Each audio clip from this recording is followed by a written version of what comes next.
Hello, आप सभी को गुड मॉर्निंग। तो आप सभी तैयार हो जाइए आज के टॉप 10 ऑब्जेक्टिव प्रश्नों का जवाब देने के लिए। आज का क्लास बहुत ही इम्पोर्टेंट होने वाला है क्योंकि आज की क्लास में आप जानेंगे कि समवर्ती सूची के बारे में जानेंगे। दूसरा, भारत का सबसे पिछड़ा राज्य के बारे में जानेंगे और भारत के राष्ट्रीय बैंकों के बारे में जानेंगे। उसके बाद आप ये भी जानेंगे कि बहुराष्ट्रीय कंपनियों में कौन कौन आते हैं। उसके बाद आप ये जानेंगे कि भारत का केंद्रीय बैंक कौन है। तो आज की क्लास बहुत ही इम्पोर्टेंट होने वाला है। आप लोग पूरे वीडियो को जोड़ देखें क्योंकि इससे आपका जीके लेवल काफ़ी अच्छा होने वाला है। ठीक है, तो आइए क्लास को शुरू करते हैं। पहला प्रश्न है, बिहार में नहरों द्वारा सर्वाधिक सिंचाई किस जिले में होती है? बिहार में नहरों द्वारा सर्वाधिक सिंचाई किस जिले में होती है? ए रोहतास, बी सिवान, सी गया, डी पश्चिम चंपारण। तो इन चारों में बताएंगे कि सबसे ज़्यादा सिंचाई किस जिले में होती है। तो इसका सही जवाब है ए रोहतास। रोहतास में सबसे अधिक नहरों से सिंचाई होती है। ऐसे तो बिहार पूरी तरह से वर्षा जल पर निर्भर है, उसी से वो खेती करता है। ठीक है, अगला प्रश्न है, समवर्ती सूची में रखा जाता है। समवर्ती सूची में रखा जाता है। ए राज्य, बी केंद्र एवं राज्य दोनों, सी केंद्र, डी इनमें से कोई नहीं। तो सूची तीन प्रकार की होती है। सूची का मतलब जिसमें नियम कानून शर्त बनाए जाएं। तो ये तीन तरह की होती है, एक राज्य सूची, दूसरा संघ सूची और तीसरा समवर्ती सूची। तो इसके लिए समवर्ती सूची जो होता है उसमें केंद्र एवं राज्य दोनों आते हैं। केंद्र एवं राज्य दोनों आते हैं, तो इसका ऑप्शन बी सही है। आप लोग बता दें कि शिक्षा जो है ना, शिक्षा को समवर्ती सूची में रखा गया है। तो इसमें केंद्र सरकार और राज्य सरकार दोनों मिलकर इसके लिए नियम बनाती है। ठीक है, यानी दोनों मिलकर इस पे पैसा इन्वेस्ट करती है, मैन्युफैक्चरिंग कराती है, यानी समवर्ती सूची में शिक्षा को रखा गया है। अगला प्रश्न है, निम्नलिखित में कौन केंद्र शासित प्रदेश है? केंद्र शासित प्रदेश कौन है आपको बताना है। ए छत्तीसगढ़, बी उत्तराखंड, सी चंडीगढ़, डी केरल। तो इन चारों में आपको कौन सही लग रहा है, आप लोग उसे बताएंगे। तो इसका सही जवाब है सी चंडीगढ़। चंडीगढ़ जो है यह क्या है, केंद्र शासित प्रदेश है। और केंद्र शासित प्रदेश का मतलब होता है कि जिस प्रदेश या राज्य पर केंद्र का शासन हो उसे केंद्र शासित प्रदेश कहते हैं। ठीक है, तो इस तरह से चंडीगढ़ क्या हुआ, केंद्र शासित प्रदेश हुआ। अब प्रश्न है, नर्मदा घाटी परियोजना किससे संबंधित है? नर्मदा घाटी परियोजना किससे संबंधित है? ए जंगल से, बी जमीन से, सी जल से, डी इनमें सभी। तो आपको बताना है कि नर्मदा घाटी परियोजना किससे संबंधित है। तो इसका सही जवाब है जल से। इनमें से किसे पिछड़ा राज्य कहा जाता है? इनमें से किसे पिछड़ा राज्य कहा जाता है? ए पंजाब, बी केरल, सी बिहार, डी दिल्ली। तो आप लोग बताएं कि इन चारों में कौन सही है। तो इसका सही जवाब है सी बिहार। ये तो सब लोग सही कर लिए होंगे क्योंकि बिहार पिछड़ा राज्य है, क्योंकि ये जनसंख्या के दृष्टि से लोगों की आर्थिक जो आय है ना वो बहुत कम है, रोजगार की कमी है, इसलिए ये क्या है, पिछड़ा राज्य है। अगला प्रश्न है, वाणिज्य बैंकों का राष्ट्रीयकरण कब हुआ? वाणिज्य बैंकों का राष्ट्रीयकरण कब हुआ? ए 1966 में, बी 1969 में, सी 1980 में, डी 1975 में।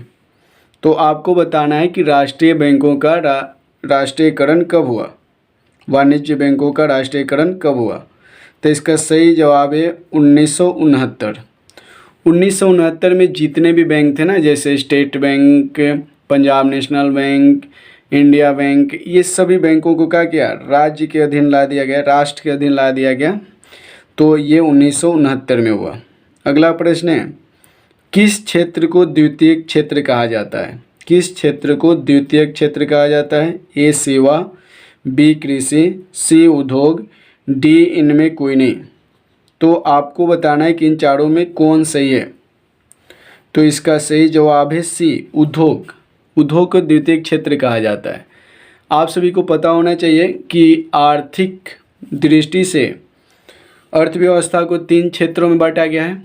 पहला प्राथमिक, दूसरा द्वितीय, तीसरा तृतीय क्षेत्र। प्राथमिक क्षेत्र में कृषि, पशुपालन, मत्स्य पालन, कुक्कुट पालन, इन सबको रखा गया है। द्वितीय क्षेत्र में विनिर्माण के वस्तुओं को रखा गया है, उद्योग, फैक्ट्री, कंपनियों को रखा गया है। और तृतीय क्षेत्र में को सेवा क्षेत्र कहते हैं। इसमें बैंकिंग, इंश्योरेंस, ये सभी चीज़ों को रखा गया है। ठीक है, तो अगला प्रश्न है, मानव पूंजी निर्माण के प्रमुख घटक हैं। मानव पूंजी निर्माण के प्रमुख घटक हैं। ए 4, बी 6, सी 5, डी 8। तो आपको बताना है कि मानव पूंजी के कितने घटक हैं। तो इसका सही जवाब है सी, 5 घटक होते हैं। इसमें पहला होता है शिक्षा, दूसरा होता है स्वास्थ्य, तीसरा आवास, चौथा भोजन, 5वां पूंजी। ठीक है, तो इस तरह से क्या ये 5 जो तत्व हैं वो मानवीय पूंजी को बढ़ाता है। जैसे एक मानव को अच्छा उसको स्किल ठीक करना है तो उसे स्वस्थ भी रहना पड़ेगा, उसे शिक्षित भी रहना पड़ेगा, उसे रहने के लिए अच्छा आवास होना चाहिए, भोजन भी पूरा अच्छा होना चाहिए। ठीक है, अगला प्रश्न, निम्नांकित में कौन बहुराष्ट्रीय कंपनी है। निम्नांकित में कौन बहुराष्ट्रीय कंपनी है। A Ford Motors, B Coca Cola, C Samsung, D इनमें सभी। तो यहाँ आपको हम बता दें कि जो बहुराष्ट्रीय कंपनी होती है ना, उसका मतलब होता है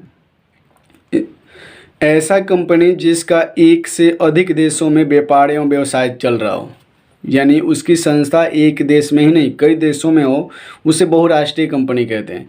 इसकी शुरुआत या उत्कर्ष मान लीजिए तो ये 1920 में हुआ था और द्वितीय विश्व युद्ध के बाद ये काफ़ी ज़्यादा इसका विस्तार हुआ। तो आप आज देख सकते हैं कि बहुत सारी कंपनियां एक देश में ही नहीं सीमित है, वो कई देशों में हैं।